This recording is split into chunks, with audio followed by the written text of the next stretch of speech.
ঢাকা মহানগর উত্তর যুবদল নেতা মামুন হাসানকে না পেয়ে তার ভাবি, বোন ও দুই ভাইজিকে আটক করে রাখা হয়েছে মিরপুর থানায়।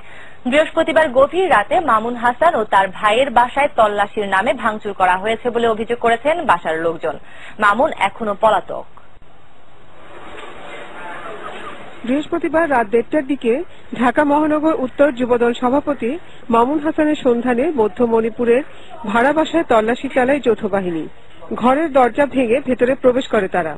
সব ঘরেই ভাঙচুর হয়, খোয়া গেছে অনেক মূল্যবান জিনিস, এমন অভিযোগ মামুনের আত্মীয়দের।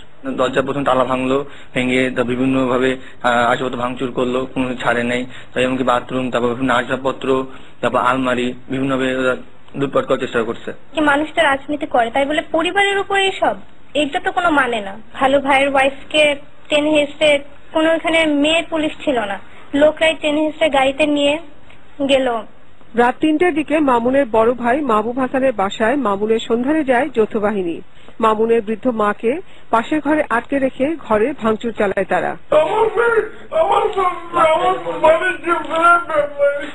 মামুনের ভাবি, দুই ভাইজি, বিবিএ পড়ুয়া মারিয়া এবং কলেজ পড়ুয়া মালিয়াকে সে রাতেই মিরপুর থানায় নিয়ে যাওয়া হয়। আমার ধাক্কা দিয়ে দরজাটা বন্ধ করে দিচ্ছে। আমার ছেলের আবার ধাক্কা দিয়ে এখানে বসাইছে, নাতিরি বসাইছে ভিতরে। কাছে এদের গাড়ি তুলে আসাই রে, তারপরে কাছে ধুম দারুম এই দরজা বন্ধ কইরা, পার্টিশনের দরজাটা বন্ধ করে আসাইরা, তারপরে এই বাঙ্গা চুরি শুরু করলো।